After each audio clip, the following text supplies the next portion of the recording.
Okay, we are live. Hi, everybody. Let me just make sure. I'm going to check my stream to make sure that I see the two of us.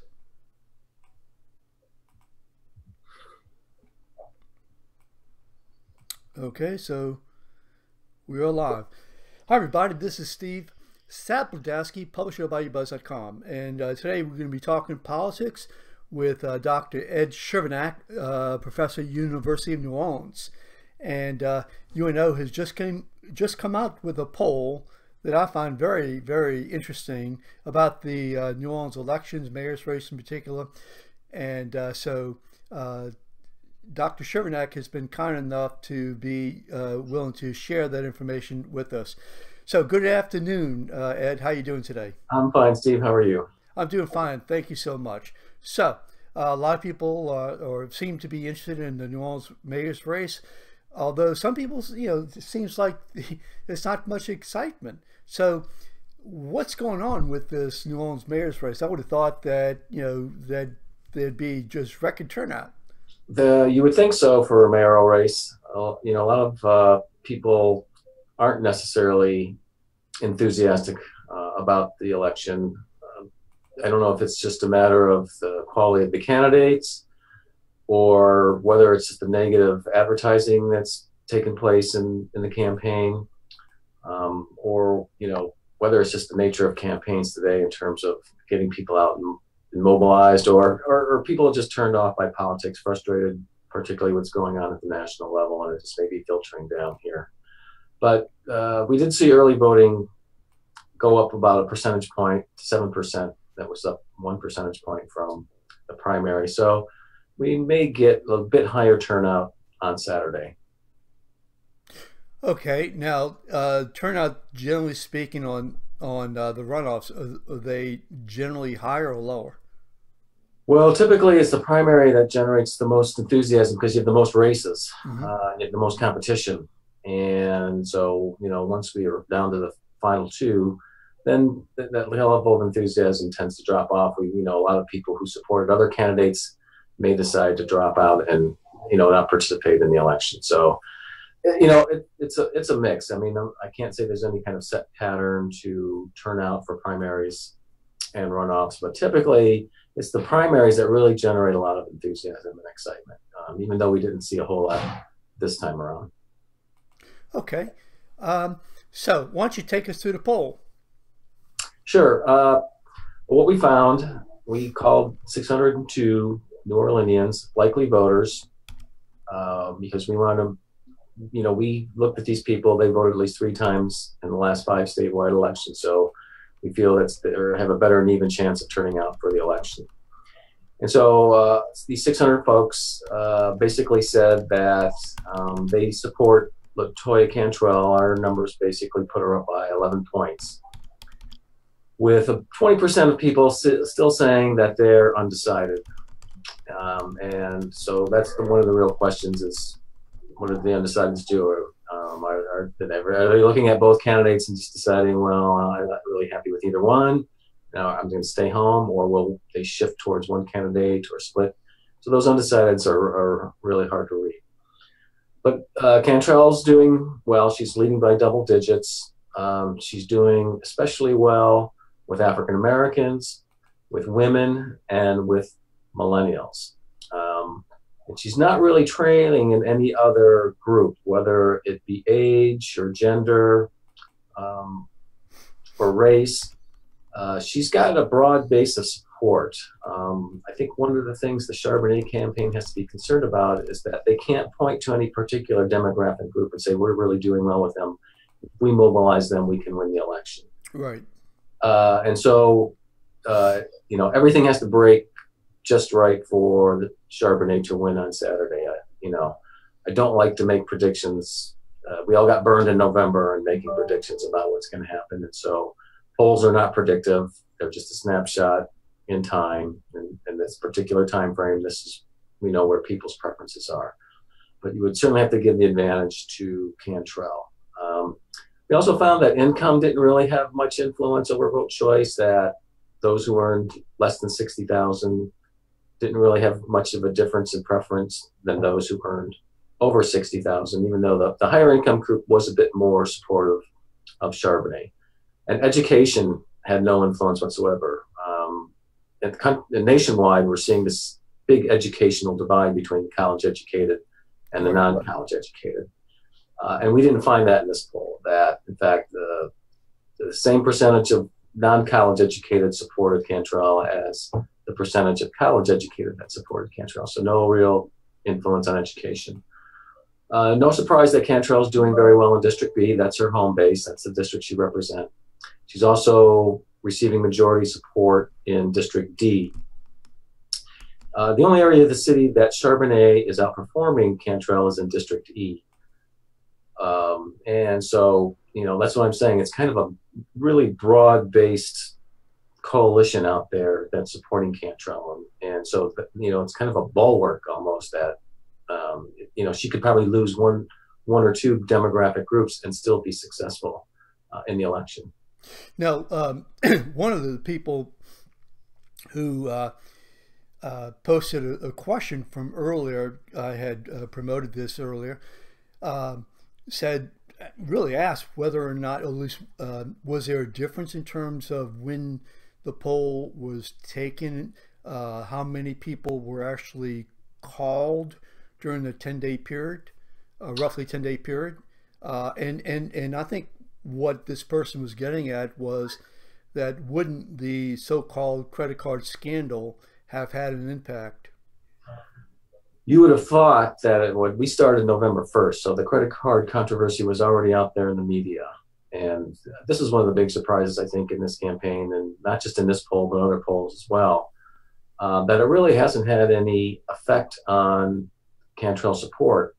When we started the poll, I wanted to start on November 1st because I wanted to kind of, have the campaign settle down after the primary, and kind of, get people at least a chance to think about it. Then we went in, and when the credit card controversy came out, I thought, well, okay, this is going to probably reduce her numbers. She won by 9 percentage points in the primary, and I thought, okay, that'll probably cut her lead in half. But it didn't happen. And so we were in the field after that controversy came out, and as other polls have been as well, and other polls are showing her with a double-digit lead as well. So for some reason, we can speculate on why, but that negative press coverage really hasn't, depressed support for her. Now, I don't know if it's just a matter of people just tuning out the media and ignoring that information that's coming out on the credit card controversy, or if it's the Bagneris endorsement that kind of helped, change the dynamics of the campaign. There was, the negative coverage, and then Bagneris comes out and endorses her and does a full-throated endorsement. And he's, taping ads, and you're seeing him on television, basically saying, "Look, I'm supporting Latoya Cantrell." So, or it's just a matter of, they're giving her the benefit of the doubt because, nothing is really illegal here. Nothing's been proven. There may be some questionable activity, but it may fall within this gray area of, well, she was just kind of playing it safe in terms of paying back the money that she had put on the credit card, and people are giving her the benefit of the doubt. I also think this was something that someone mentioned to me last night, was that they felt that the Charbonnet campaign had overplayed this hand, that they had sent out this packet of information to all the media outlets, and that they thought this would, they dropped the bomb on the Cantrell campaign, and, that would be it. It would be over. But then they brought in the district attorney, who is a supporter of Desiree Charbonnet. Right. And Canzero publicly came out and says, "Oh yeah, we're going to kick this up to the state attorney general. We feel this needs to be investigated." And so there was a kind of a sense that there was this piling on when, there was just basically allegations. And so I think can't point to really one reason why her numbers haven't fallen, but I think it's just a number of things. Pardon me. So those people who are watching, if you have a question, you can type it in under the Facebook post, or on Twitter.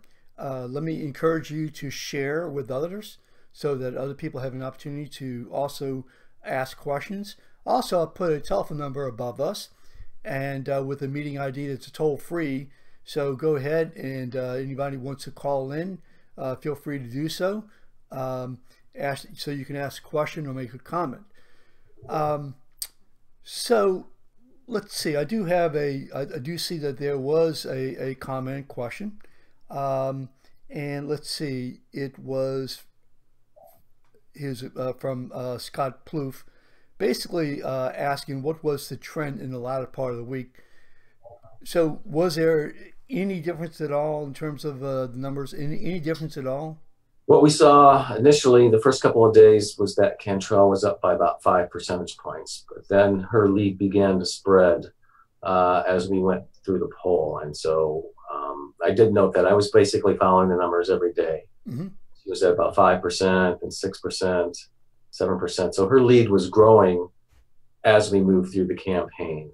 And so, typically what happens is, when we're interviewing, non-blacks, whites and others tend to respond to us much more quickly than African Americans. And of course we need a lot more African Americans in the sample than we need whites and non-black minorities. And so, that non-blacks tend to respond at a higher rate. And so we were collecting them much quicker than we were African Americans. And so in the latter part of the survey, as we were talking to more African Americans, well, that's when we really saw her numbers begin to grow. Oh, okay. There's an intervening event, and that is that there was a poll that came out that indicated it went public. I'm not sure what polls you've seen. The only public poll that I've seen during the runoff showed that there was an 18-point or percentage point gap. That was from, I think, the Democrats for Education Reform. Right. Some educational reform. And so they done a poll and showed 18. I'd seen a poll with 16. Okay. I heard Clancy Dubose say that he saw an early poll that had Cantrell up by 24 points. That was probably internal poll. Right. Yeah. I can't speak to other polls because I don't know how the questions were worded. I don't know what they were prefaced with. But regardless, it seems all the polls are relatively consistent in terms of showing that Cantrell's had now. That educational reform poll, I looked at the numbers, the underlying numbers in terms of race and gender and age and council district, and everything looked like it was right on in terms of those underlying numbers. So it looked like the sample was a good sample. Okay. But again, it's how the question is worded, question order. It's what's known as house effects. Everyone does the poll differently, and where they place the question and how they word the question, and that's why we may be getting different results. And I also heard that Cindy Torres had also released a poll through MultiQuest and conducted the poll for him, and they had Cantrell by 13 points. So again, everything seems to be relatively consistent. I mean, certainly, with polls, you got to take into consideration that margin of error. Our margin of error is plus or minus 4%, and so we feel pretty comfortable where our numbers are. Oh, sure, absolutely. I know it's very difficult to compare one poll versus the other without having all the underlying questions and other information. Absolutely. So what would you say was the most surprising thing? I'll tell you after what I think, but what did you find to be most surprising, if anything? I think the most surprising thing was that people gave the mayor positive marks. He's at 54% job approval, but most people thought the city was moving in the wrong direction. And so that seems to be, kind of a disconnect. And so when I debriefed the interviewers, because those numbers kept popping up, as I was, following the trends throughout the poll and asking them, here we've got numbers showing the mayor's positive, but people saying we're moving in the wrong direction. And the response that they were getting was, well, yeah, things are moving in the wrong direction, but the mayor's doing as good a job as he can. And so they were giving him the benefit of the doubt. And what we also saw was that the older respondents were much more approving of the mayor than were younger respondents. The millennials, the 18 to 34-year-olds, were basically split 50-50 on the mayor in terms of approval and disapproval. But as we moved up the age categories, we saw his numbers go up significantly. And so I think those folks are taking the long view. They've got a much longer time horizon than do the millennials in examining Landrieu's tenure. And they also, have been here long enough to understand and compare Landrieu to Nagin, his predecessor. That, in 2010, the city was adrift in its recovery. The Nagin administration was incompetent, it was corrupt. And so Landrieu comes in, he brings a level of energy, a level of competency to the job that was, severely lacking in the previous administration. And so I think that's why older folks are, approving of the job that he has done. But I think people are kind of unsettled about the direction of the city. We're seeing increased income inequality. We're not able to haven't really got a handle on the crime issue. That's always the dominant issue for folks. Issues of affordability for housing. Wages aren't increasing, but rents are increasing. Housing prices are increasing. So there's a lot of concern about the direction of the city. But people are still relatively positive about the mayor's job. And at 54%, 6 months from the end of your 8 years is actually pretty good. So I don't think he, I don't think he has anything to worry about. He's, certainly he has some reservoir of goodwill. He has alienated some constituencies, obviously, but his numbers are pretty good. What struck me, let's see if I can articulate this the way I want to, and that is that I'm looking at the voters who say supported Bagneris. Yes. And obviously Bagneris got 29% of the non-black vote, yes, African American vote. So that was a pretty good number. Yes. And he was had 8 or 6% of the black vote. Yes. Yes. So he had a good white support, and a lot of those people I think were supportive of him.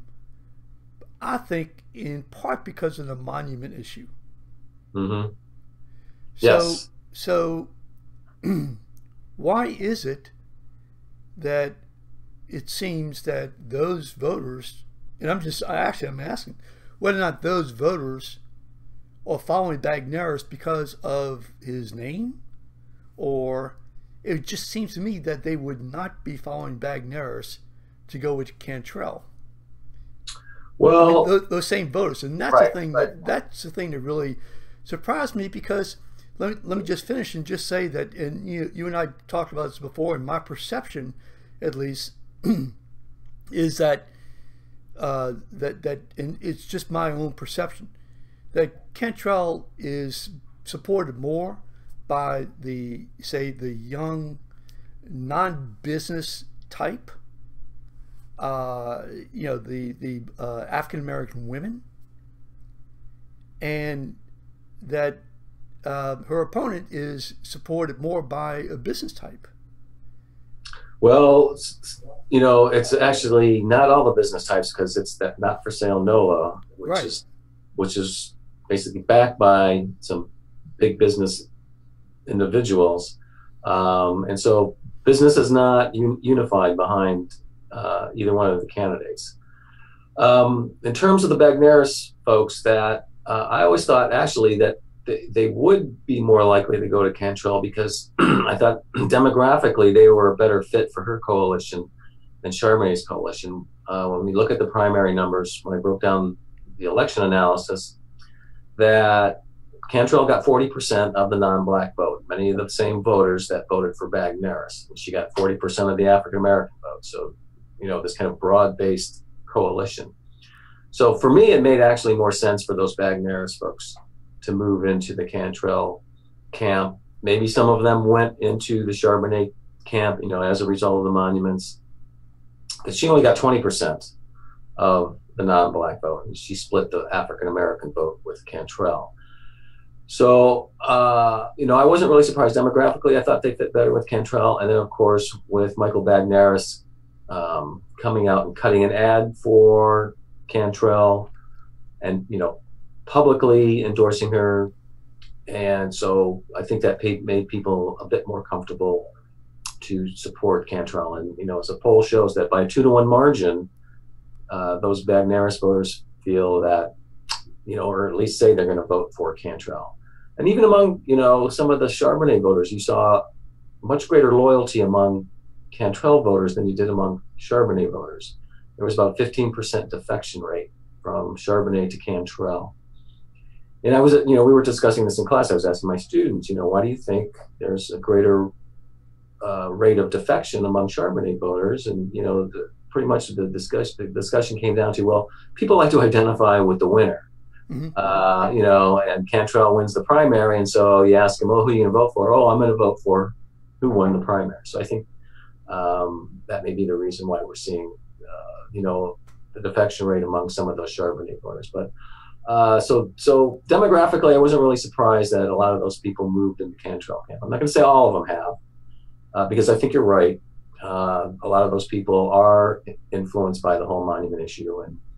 And of course, we asked that question about the Andrew Jackson statue. Right. And as we found that people have very intense, strongly held opinions on this issue. It's just very striking to me. I've lived here for 25 years, but I wasn't born and raised here. But it's very striking to me how this can be such a very symbolic, very intense issue, given the fact that we do have other issues that need to be dealt with. Like the crime, like affordable housing, like infrastructure, like more economic development, say out in New Orleans East. That's what should be on people's minds. But it seems like the monuments are really what's driving a lot of people's opinions today. And that poll number was split. You had just about the same number of people who were strongly opposed to the removal as those who certainly were strongly in favor of keeping them. And then the interesting thing there was when that was one of the last questions on the survey. And that when we asked that question, do you favor or oppose removing the Andrew Jackson statue from Jackson Square? And they'll give us a response, and then we'll come back, is that strongly or not very strongly? Well, on this question, people didn't even wait for that prompt. They were just come out and saying, I strongly favor, I strongly oppose. So we didn't even need to ask them whether they had strong opinions on it. Okay. They volunteered those strong opinions. Wow.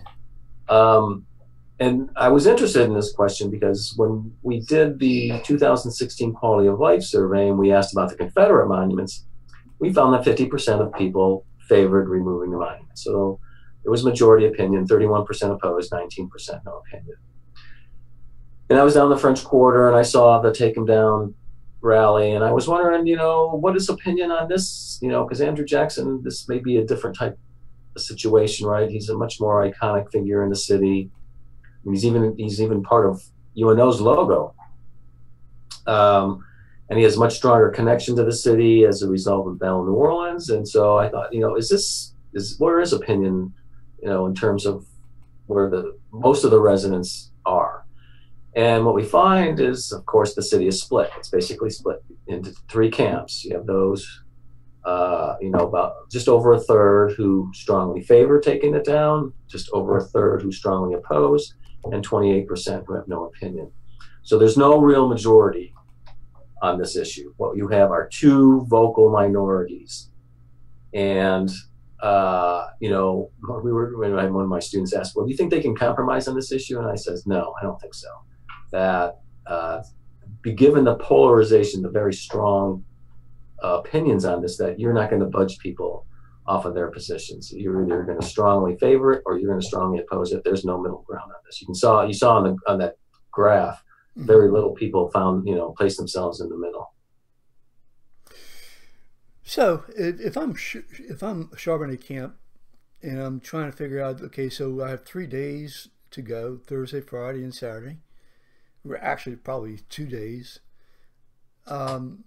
What are the issues that I were to hit to really try to make a difference? And looking at your poll, as you said earlier, there wasn't anything that really would really step out.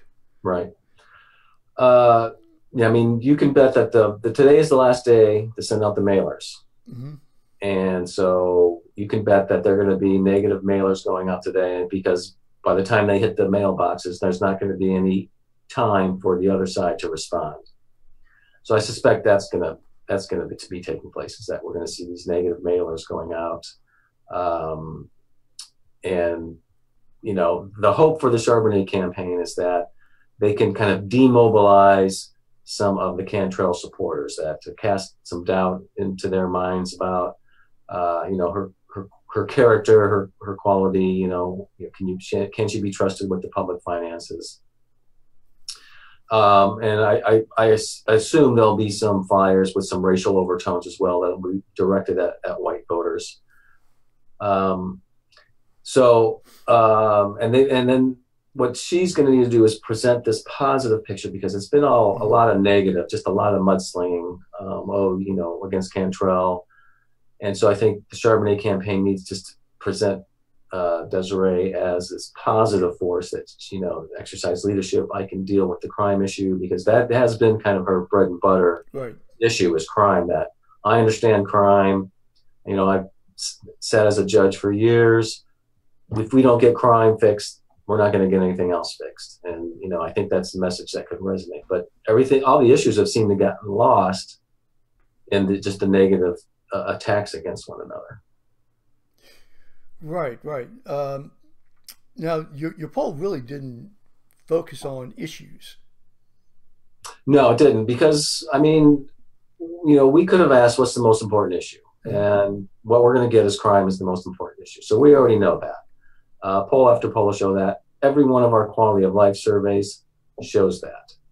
So what we were just most kind of interested in was, direction of the city. What do you think about the current mayor? And this is the last time we're probably going to ask this question about Mayor Landrieu. Right. We definitely wanted to get it in this time. But the big, most recent issue, of course, was the failure of Sewerage and Water Board to drain the city after the flood on August 5th. And so we did ask that question about what should be done with the Sewerage and Water Board. And what we found is that keeping it as an independent agency is the least popular option for respondents. And by a 3-to-1 margin, they favor putting it under city control rather than privatizing it. And that really surprised me. I was really surprised that they prefer city council control. Well, or city control and then reporting to the mayor.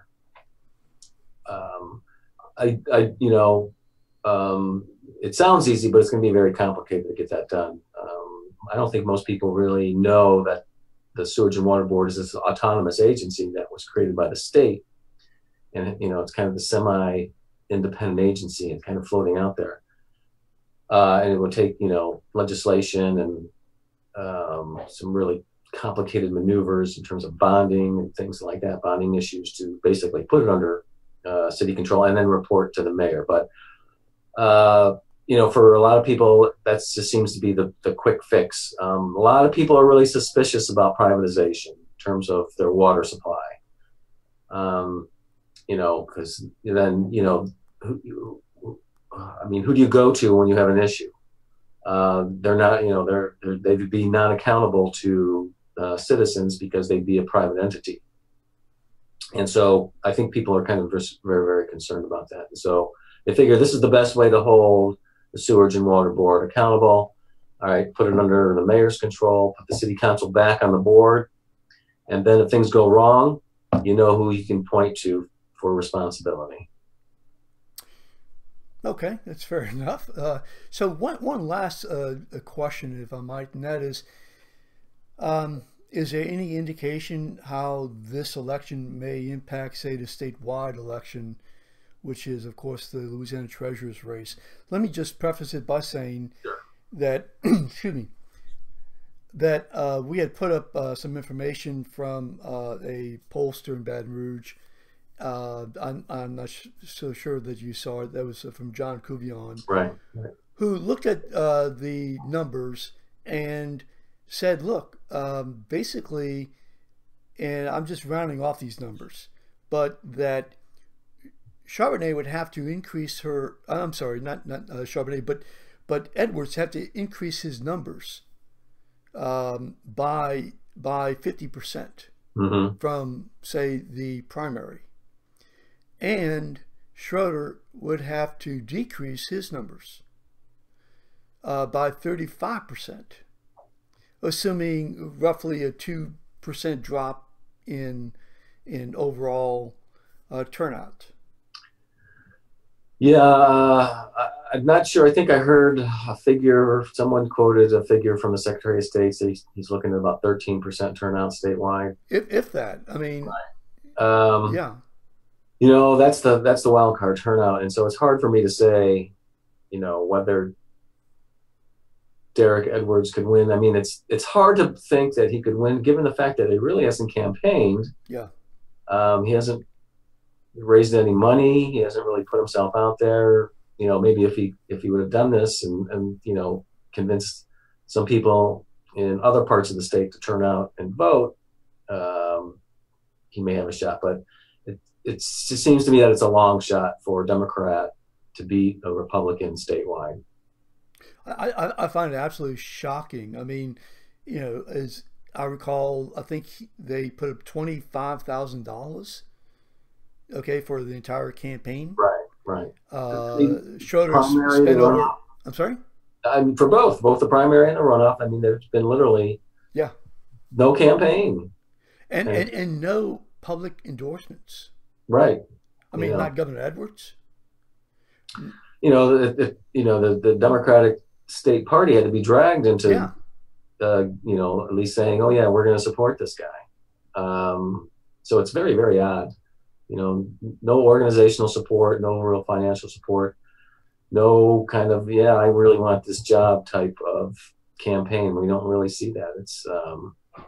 It's very, very odd. But yeah, it's hard for me to see, even with the very, very low turnout, how Orleans Parish can somehow just overwhelm the rest of the state with its vote. Maybe prior to Katrina, we could have done that when we had huge, much larger electorate. mm-hmm. I don't think we can do that today. Interesting. Okay, so hold on. I'm going to turn some buttons off and turn off the show. And I again, those people who are watching it, please go ahead and share it. If you watch it after we go live, after our live event, go ahead and share it. If you have any questions, go ahead and post the questions, and I'll try to get them over to Dr. Chervenak. So thank you so much again for taking your time and being with us. I really do appreciate. Well, always a pleasure working with you, Steve. Thank you. So just bear with me. I'm going to push a couple buttons.